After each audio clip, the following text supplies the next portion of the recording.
lang dun sa mga lumalabas sa Senate hearings, allegations of bags of money being delivered po kaila Congressman Zaldico, Congressman Romualdez. Do you have any reaction on that? Billions of money po. Well, matagal naman namin na alam yan dahil matagal naman na yan pinag-uusapan. Simula pa lang noong pagpasok namin as President and Vice President, naririnig na namin yung delivery ng mga pera na nakalagay sa mga suitcases. Pero ngayon lang siya lumabas in public dahil merong witness na nagsabi na siya mismo ang nagdadala nung mga suitcases na yon. Hindi siya odd for Martin Romualdez because he was already involved in heavy luggages doon sa Okada case. Kung maalala ninyo, doon sa State of Delaware case sa Amerika, nabanggit na yung pangalan niya doon at nabanggit na rin yung pangalan niya doon na tumatanggap ng pera na nakalagay sa luggages. So, ganun talaga yung modus nila.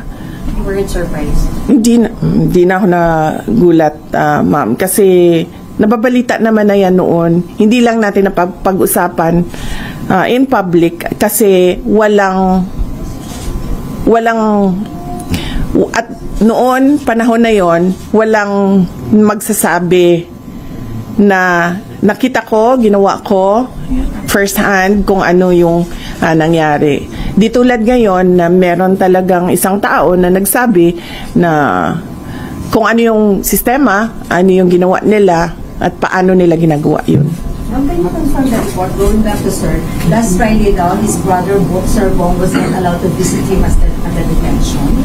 Did it reach to you? No. I have to clarify that. No, that is not true. I made a mistake kasi ako yung nagta-traffic nung scheduling ng mga tao na bibisita sa The Hague. Noong merong pinasa sa akin na listahan ng schedule, akala ko yun na yung final confirmed schedule. Hindi nakasali doon yung Friday nakaraan na schedule. Akala ko hindi nakasali yung Friday. In fact, nandoon na siya sa The Hague, yung kapatid ni dating Pangulong Rodrigo Duterte, precisely for that visit. Pero hindi ko nabantayan sa bagong listahan na wala yung Friday doon. So, ako ang nagkamali doon sa hindi niya pagbisita noong Friday. Ma'am, your comment on the resignation of Mayor Magalong ng ICC? Ayaw mag-comment wag na lang, sir, no comment. Sorry, Boys ko lang. Matagal nyo na kung alam yung modus sa di mo yung panginitback sa flood control? Hindi lang sa flood control, ma'am, pati sa sa illegal gambling. Tumatanggap sila. So, si Martin Romualdez. So, hindi lang siya sa flood control. Baka kasi yung tao na nagtrabaho ng basura, flood control yung pera na tinatransport nila. Pero marami pang iba pang mga sources ng corruption na dinideliver. Ma'am, may we know po yung source ng information that they are receiving? Yung mga ayoko sabihin kasi tatanggalin nila. Pag sinabi ko, tatanggalin nila yung tao. Wala na tayong... From his office? Pero hindi po ba... Oh, yes. From his office? Pa dapat lumabas nga yun para makasuhan sila? Ayaw lumabas ng mga tao eh. Dati pa naman kami nagsasabi na na magsalita kayo. Takot lahat kasi magsalita ngayon dahil syempre aabot yun until the office of the president. Diba? So, walang nagsasalita. Pero pag sinabi ko kasi kung sino at anong klaseng personnel, maano nila kung sino yung nagsasabi doon sa loob. But from the office of Congressman Romualdez po yan? Oh yes. Ito din yung mga tao na nagsasabi sa akin na na aatake sila sa confidential funds. Ito din yung reason kung bakit hindi na namin ginamit yung confidential funds on the third and fourth quarter. Third and fourth quarter noong 2023 kasi sinabihan na kami na pinagmimitingan sa loob. But do you think the government is still stable? No. Ma'am. No. Our institutions are clearly abused. They are used for personal gain. They are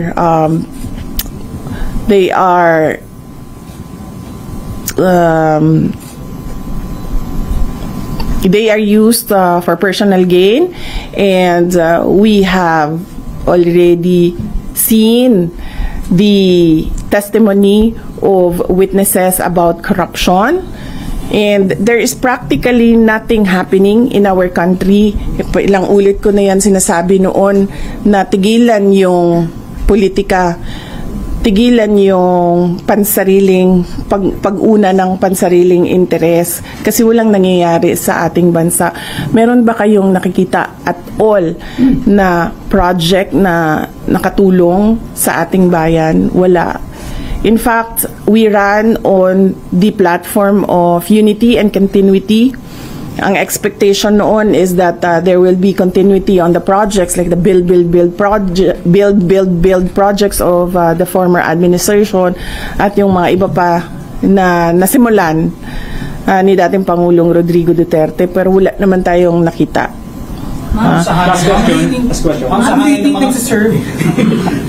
nagsiserve as an instrument lang sina Congressman Romualdez. Hanggang ano pa ako dito? Hanggang alauna pa ako dito, JC. Ay, sir. Ang nagsiserve as an instrument sina Congressman Romualdez at may kumpasito ni President Bongbong Marcos. Example na lang, noong budget, example na lang ng budget natin. Yung budget natin, ang huling pumipirma dyan, ang Pangulo. Para siya maging batas, para yan ma-operationalize, para natin ma-implement yung batas na yan, kailangan yan ng pirma ng Pangulo. The fact na nagpirmahan sila ng budget na may mga blanco, ibig sabihin, hindi nila binasa or pinabayaan nila na merong mga ganon na blanco. Ma'am, you mentioned na hindi stable ang gobyerno. Sa tingin nyo, kumusta ang moral ng mga sundalos na may mga nagkukwento na ba sa inyo na mababa ang moral nila? Hindi ko alam. Hindi ako makapagsalita sa moral ng mga sundalo. Siguro mabuti ba ang word na magsalita patungkol sa moral is sila na mismo ang magsabi. May info kayo na si former Senator Trillanes, isa daw doon sa allegedly na pumasok sa ICC. Merong mga sinabi na ganon, pero hindi ko siya ma-confirm kasi hindi kami nakakakuha ng information sa loob ng detention unit. Nalaman ko na lang yung welfare check kasi dahil sa report na binigay sa Office of the President. So, bago nun, hindi namin alam yon na information mula sa detention unit. Nakukuha namin tulad nung dinala siya sa hospital dahil dahil nakita siya na walang malay sa sahig ng kanyang kwarto, nakuha namin yon sa hospital personnel. Hindi sa detention unit, hindi sa ICC. So, hindi kayo informed by ICC? No. Hindi kami hindi kami sinabihan kami na family members, hindi kami sinabihan na may insidente na ganun. Nakuha lang namin yon sa hospital personnel. Madami kasing Pilipino kahit saan ka pumunta, 'di ba, sa buong mundo. Kaya nga hindi makapagtago si Saldico kasi kahit saan ka pumunta, daming Pinoy. So, yung hospital personnel nagsabi.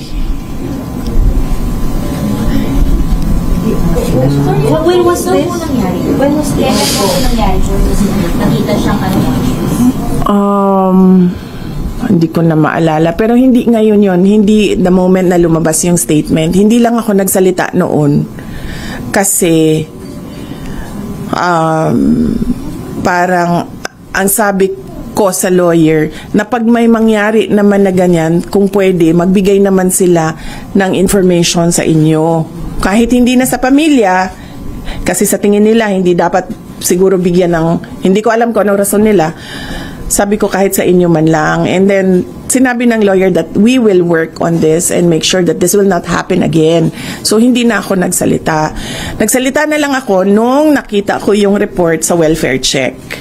Kasi, para bang hindi kaya ng ICC, hindi kaya ng ICC na i-secure ang dating Pangulong Duterte. Tulad nito, merong pagbisita sa isang agent ng government na ito din yung gobyerno na nagdala sa kanya, nag-kidnap sa kanya dito sa Pilipinas, tapos dinala siya sa Hague. Maybe we know yung particular reason bakit po siya nawala ng malay, any particular illness that led to that activity? Hindi ko alam, ma'am. Hindi ko kasi nakuha talaga yung report, ma'am. Nakuha lang namin siya sa hospital personnel at yung tests na ginawa sa kanya. But was it confirmed po, for example, by the former president na nangyari na yung incident na yun as reported by the hospital personnel? Tinanong ko siya. Alam ko tinanong din siya ng lawyer. Hindi ko lang alam kung anong mga incidents. But tinanong ko siya kung totoo ba. And then sabi niya, hindi naman yan yung una. Madaming beses na ako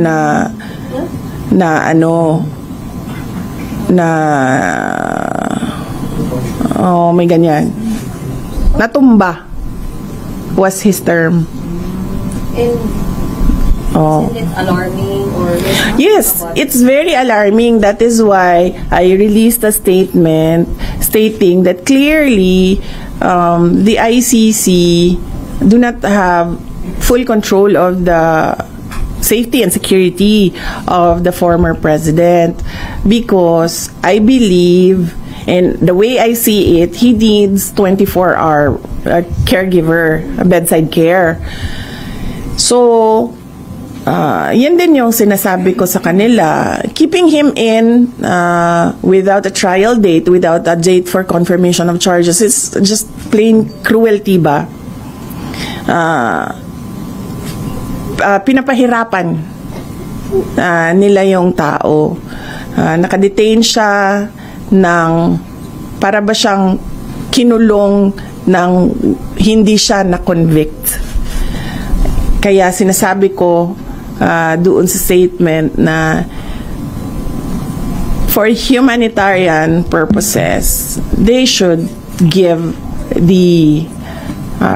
or they should allow the interim release of former President Duterte.